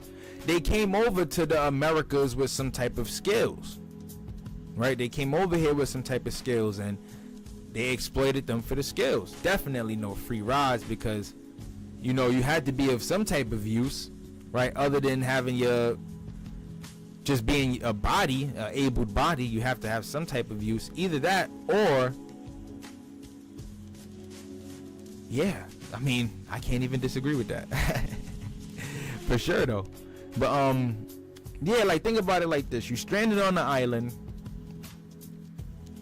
If you ain't got food, you gonna find food, right? And we see that from a lot of these stranded on the island TV shows and movies. Some people even resort to cannibalism, right? But if you feel like you're not about to be in contact with your people anymore, and you got these folks over here with open arms, right, that's saying like, yeah, you come rock with us, you come get down with us, I'm gonna think about that. Like, yeah, in order for my genetics to continue, for my legacy to live on, I gotta mingle with these folks. I gotta Melungeon with these folks. I gotta intermix with these folks. It's common sense, right? Unless you're okay with just letting your entire family bloodline die off like that. People were proud to be who they were at this time. It's not the same anymore, but at this time they were proud. I'm pretty sure these were proud men, and this gave them the opportunity to survive. It's all about survival. This was a survival tactic, right? What I want to draw the reader's attention to, however, is not just the possibility of survival or death among these particular colonists, but rather their ethnic composition. When forming a mental image of the English colonists at Roanoke, most of us probably conjure up light-skinned, blue-eyed, blonde, or fair-haired people who look, well, English. But a glance at the list of colonists to suggest that this was not necessarily so. Names like Philip Armadas, Anais Dare, Dionise Harvey, Simon Fernando, John Chever, William Lucas, Thomas Dupont, John Ferrer, Ambrose Vicar suggest a French Mediterranean origin. Huguenots, right? Moors, Muslims, right? And Richard and Henry Berry carried a widely recognized Sephardic Jewish surname. Yeah. And that's what these people looked like. Jews, yeah. Yeah. Muslims and Jews. French Huguenots, Muslims and Jews, people being exiled from Europe, France,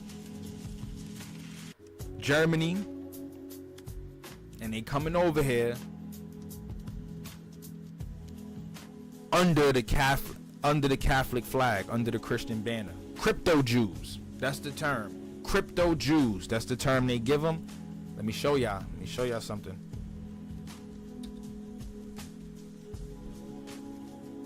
All right, what is crypto Judaism? Is the secret adherence to Judaism while publicly professing to be of another faith. This term is especially applied to historically Spanish and Portuguese Jews who outwardly professed Catholicism, also known as conversos, Moranos, or the Anusims. I never heard of that one, I'm not gonna lie. The phenomenon is especially associated with medieval Spain following the massacre of 1391 and the expulsion of Jews in 1492. Right? The Spanish Inquisition and Portuguese Inquisition were established to monitor converted Jews and their descendants for their continued adherence to Christian faith and practice, with severe penalties for those convicted of secretly continuing to practice Judaism. Crypto Jews, yes sir, take note on that. That's who they are. And you could call a Muslim too, like a Muslim more at that time, a crypto Jew. You could call him, I mean, not a crypto Jew. You could call him a crypto. Because Muslims and Jews got along perfectly fine. Perfectly fine. You know, over there in the East. Is when this Catholic stuff started, like, you know, trying to scooch its way in and say, like, yeah, we trying to take back this land, whatever. And the Muslims and the Jews is like, nah, screw that. This is where the Middle Ages and the Dark Ages, they all derived from that stuff. Like, it picked up from that stuff. Like, after Rome and then the Byzantine Empire, and then we have the Dark Ages. Let me hold on. Hold on, y'all. Hold on. Yeah. It's all the same time period. After this point of time, and you know, you have the decline of the Roman Empire, the Western and Eastern Roman Empire. You have all these new societies, or how do you say, crowns, or groups of, I don't want to say groups of people, because they're all the same people. It's just that, you know, it's just a makeup of different folks. Like, I want to try to, like, give this to y'all without putting out false information, 'cause I hate doing that. But I know it has something to do with, like, the Visigoths, the Franks, right? Stuff like that. The Persians. New groups are starting to pop up at this time, right? And all of this Inquisition and all of that stuff, it just picked up off from all of that, because these were all religion wars at that time. Those were all religion wars. That's all they were religion wars, religious wars. And once the Moors lost the foothold they had over there in Spain and whatever the case may be, it's kind of like it gave Catholicism freedom to spread throughout that part of the world, throughout all over the world. As a matter of fact, Catholicism and Christianity, even though Christianity is a Protestant version, I mean, is a derivative of people protesting against Catholicism, right? That's so funny. That's why I just can never, like, associate with a religion, because in some way I understand it. Right, they weren't welcome anywhere, right? Except for America. It's the only place where they were valid at least just in America, because they ain't know about no Jews and Muslims over here. I mean, you could say that a lot of those people were like coming over here, but it was straight indigenous folks. I mean, they already had their own ways of life and stuff like that. So this was the only place that was open enough for them. Actually, like I said, man, a lot of these Aboriginal tribes, when you look at the mythology, it closely relates to Judaism, and not the Ashkenazi form of Judaism. I'm talking about the Hebrew form of Judaism, the Sephardic form of Judaism, not the Ashkenazi form, right? But yeah, let's continue. Where we at? Oh yeah, Jewish surname. I propose that many, perhaps most of these English colonists were not ethnically Anglo-Saxon, but rather Jews, Moors, and French Huguenots who had immigrated to England for one or more generations to escape religious upheavals at home, and then continued onward to the Americas. Fox and Sox, you just made that drop. This possibility receives additional support from Lee Miller's recent treatise on the Roanoke colony. In Roanoke, Solving the Mystery of the Lost Colony, Miller examines original letters, contracts, and other historic documents pertaining to Roanoke and its sponsor, Sir Walter Raleigh. Oh yeah, it's the sponsor, Sir Walter Raleigh. From these, she learns that the governor of the colony, John White, was in actuality a watercolor artist who was friends with French artist Jacques Lemoyne, a Huguenot, almost killed in 1572 St. Bartholomew's Day massacre of 30,000 Protestants by French Catholics. Told y'all. Nah, Fox and Sox told y'all. He told y'all. Right?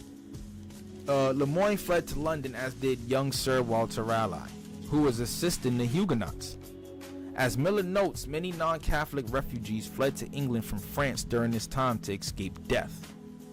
15 years later, in 1587, Raleigh sponsored the colonization of Roanoke Island and named John White to govern it.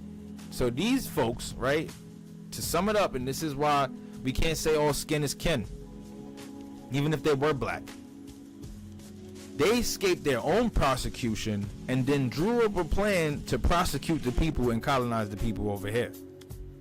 Which is mind-blowing, because it's like, ain't that what you running from? So why bring all of that same stuff to a place to where they know nothing of that? You destroyed a whole civilization by bringing those ways and customs over here. Nasty. Right, nasty. But it says White gathered together 115 men, women, and children, including his own pregnant daughter Eleanor, her husband, Anais Dare, another woman who had recently given birth, and her husband, and another pregnant woman and her husband, 9 other couples with small children, John Jones, a physician, William Brown, a goldsmith, Anthony Cage, a sheriff, Thomas Hewitt, a lawyer, Thomas Harris, a professor at Cambridge University, and Richard Wilde, a graduate at Oxford University. They brought everything that all of these people had a specific skill. So this actually goes back to what you said, Fox and Sox, right? You said they had some type of skills. No one was getting there with a free ride. Everybody here that I just listed had some type of skill. University professors, right? They can help establish the missions. You have a lawyer. This type of person could work the parish, the circuit courts, stuff like that. You got a sheriff, a goldsmith, a physician for health and wellness, and so forth. They were already preparing to bring the necessities over here to establish a new colony, or to establish a colony, right? Altogether, an unlikely group to select for colonizing a remote forested island surrounded by Native Americans and subject to frequent hurricanes. Obviously, we must ask ourselves why these people were chosen and why they agreed to go. Miller supplies the answer. The Spanish Inquisition, aimed at killing or converting all Jews, Muslims, and Protestants, is expected to arrive in England by the following year. An armada consisting of 130 ships and thousands of Spanish soldiers is being readied in Barcelona. Thus, White's unusual collection of colonists very likely felt that they were certainly doomed if they remained in England. Why? Because these people were the Jews and the Moors, the Protestants, the protesters against Catholicism. If they remained back in Europe, they would be murdered, killed, right? If they remained in England, they were going to be killed because of the Spanish Inquisition. What it says, right? They said their chances in the New World, though slim, were better. Further suggesting that the Roanoke colonists were Jews, Muslims, and or Huguenots is the fact that their navigator, Simon Fernando, was Portuguese and a former Barbary pirate, and that their onboard foodstuff were decidedly Mediterranean: rice, honey, currants, raisins, prunes, olives, beans, peas, salad, oils, and vinegars, and turnips, right? Let me show y'all something.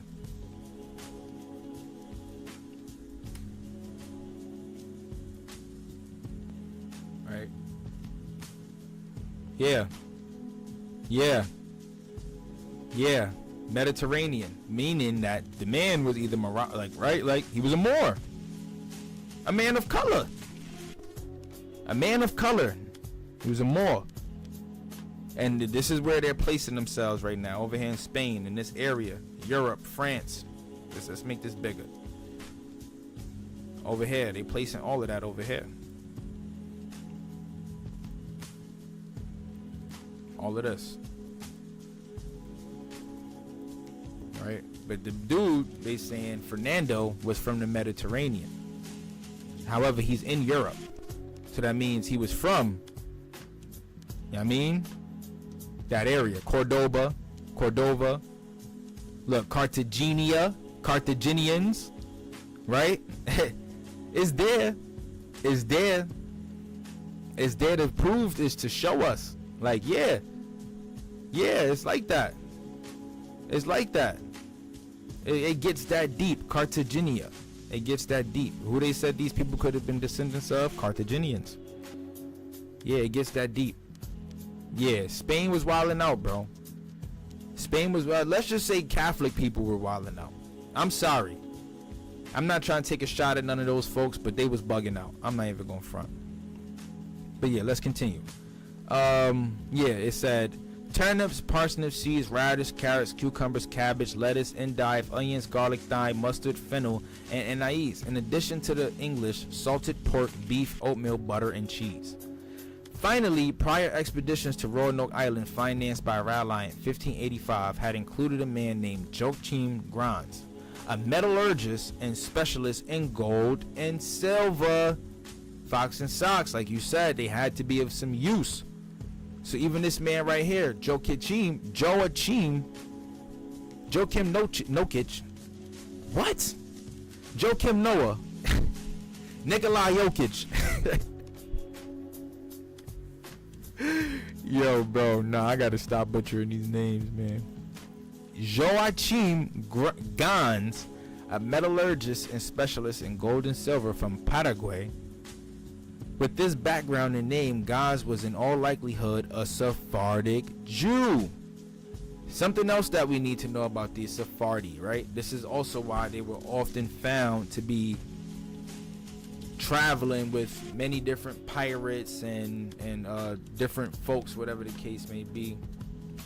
These dudes were merchants, right? You know how they say the Jews control the bread, right? The Sephardi, they were merchants. These folks were merchants, so they specialized in everything for the most part. They specialized in almost anything that we can probably think of that came here to America that helped produce some type of income. Right? Even if it came from the Caribbean islands, because that's where most of the Sephardi were. For real though, that's where most of the Sephardi were. Let me get this image off this shit, because I can't even see what I'm reading. Where we at? As we shall see before the end of this chapter, it was very likely a blend of Jewish, Muslim, and Huguenot religious castaways who became the Melungeons. This possibility, albeit set many centuries earlier, is discussed by Jean Patterson Bible, as in the excerpt below. Right, and in this, we're gonna pick up on this one. Prince, shut the hell up. Don't get a dog, y'all. They don't shut up. Yeah, we're gonna finish off on this one, this part, and in the next one, right? Because I ain't gonna lie, it starts getting more in depth. You know, they connected them to the lost tribes. As you can see, the name of this next chapter is, are they Carthaginians or Phoenicians? They can be both. As like what I just showed y'all with this map, right? We look at the Mediterranean. Look at it again. And what does it give us? What is over here, right, in the Mediterranean Sea, right off the coast of Spain? Cartagena. So they could have been Carthaginians. They could be. They could be. You know, that's really why I wanted to introduce this one. I wanted to give people a background on who these Melungeons of America are. It's actually important because, like I said, a lot of our ancestry consists of this stuff. Also, we got to stop listening to these lies that they tell us, because we just learned that Abraham Lincoln was dark skinned. But in every single picture we see on Google, he's what? White. But however, he's a Melungeon. Many of our family members have Melungeon ancestry. You just really have to go do the field work and go check it out for yourself. If I can show y'all, right? Let me see if I could do this for y'all real quick, right? Just cause I love it. Just cause I love it, man. I love this stuff. I love doing what I do because at the end of the day, man, I get to educate. I get to put people on who don't want to know about history. Like, who don't want to know? You don't want to learn about history, then you just a soul dead inside. You one of those people who believe that you could get by on believing that it's just you by yourself in this world, right? And your ancestors ain't guarding you. They're not like leading you through, right? Helping you find what's meant for you. Right? Let me show y'all something. Check this out. Turn this off. Sorry, y'all. Check this out, right? These are my Melungeon ancestors, right? That's why I'm like, hey, I broke this down myself. I got a cousin who did this, and he gonna sit there and make that say African. Where? They don't even have surnames that may be African. Even though they won't pick up the surname, right? They will most likely have the European surname, but not an African in sight. Right, the Cumbo family, one of the earliest families documented in English America.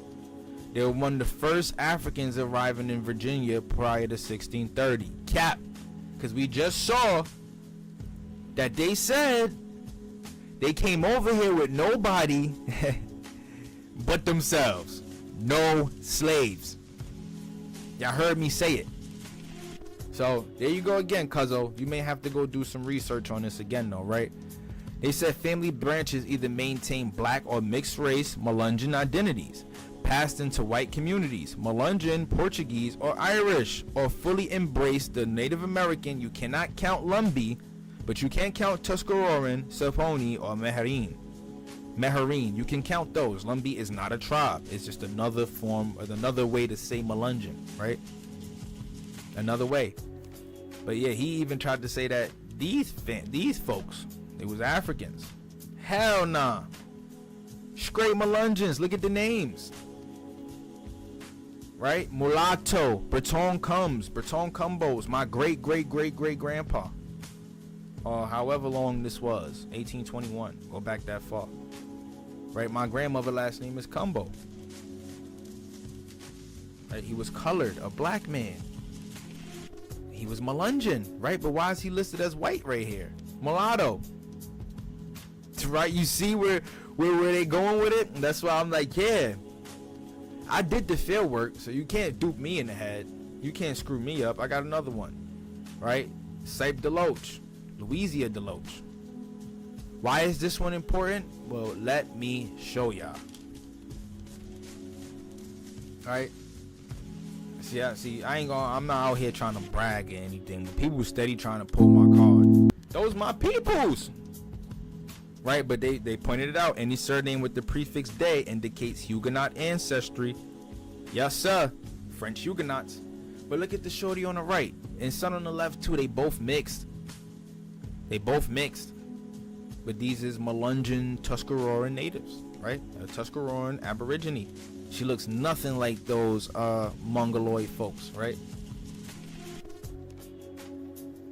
I mean, the Appalachian people now, I appreciate you, Fox and Socks. This is why you got to tune in. I'm off of work Friday and Saturday, so that's when I'm always going to go live. You got to tune in, and you can even catch me over on Minister Information's platform. Like, I drop with him too all the time. But yeah, man, Appalachia now is known for rednecks and meth addicts. Straight up. You do the research now, that's where they at, in the Appalachian Mountains. But back in the days, it wasn't always like that. Meth didn't even exist back then. But like I said, man, you see the caption I put. Follow me on TikTok, Copper Color King. By the way, y'all, my great stand me out pay whatever price to spend a day with them. Real niggies. That's on blood. By the way, ain't a Mongol in sight. Yes, sir. Yes, sir. Yes, sir. I'm proud to be able to pull that card, right? But yeah, man, for those who tuned in, I appreciate y'all, bro, because we just gave some good drop on the history of the Melungeons of America. We got a couple more chapters to go through, and throughout that process, I'm gonna just be getting more information on this stuff myself, even regarding Lumbee, Tuscarorans. How did they even mix in with these people, right? How did they even link up? Like, what led to that link up, right? That led to them, all right, we out of here. We gonna go kick it with the Melungeons. I mean, with the Aborigines, and we just gonna carve Croatan in the dirt and on some trees just to let y'all know where we went, right? A lot of history and that stuff, man. I appreciate y'all, man. Thank you for tuning in. Stay in tune for the next one. Like, comment, and subscribe. Follow me on all platforms, bro. All platforms. Copper Color King. Subscribe to the Morals of Money YouTube channel. Subscribe to the Copper Color King YouTube channel, man. And we here. We ain't going nowhere. We're going to keep delivering this good content, man. I love y'all. And we out of here.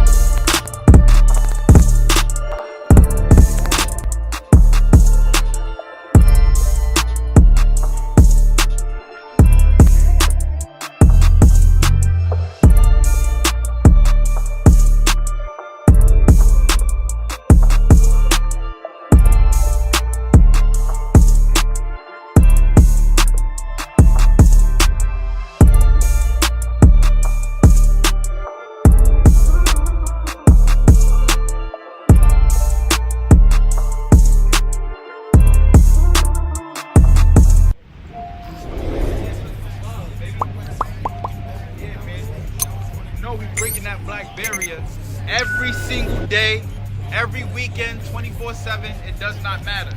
Tell them what breaking the black barrier mean, man. What Come they on, look man. like, What is man? black, man? What is black? Copper Color Productions, man. Huh? The Copper Color King, King Cash, Morals and Money, man. Let's get it. Black King, stand up for understand what black is. It's the essence, it's the culture. We've been on this earth, you heard? The Bronx was called for Apache. Huh? The Bronx was called for Apache, man. Oh, last breed, bro. We bringing it back, last breed. Really forever flying in this bitch, man. For the ancestors, baby.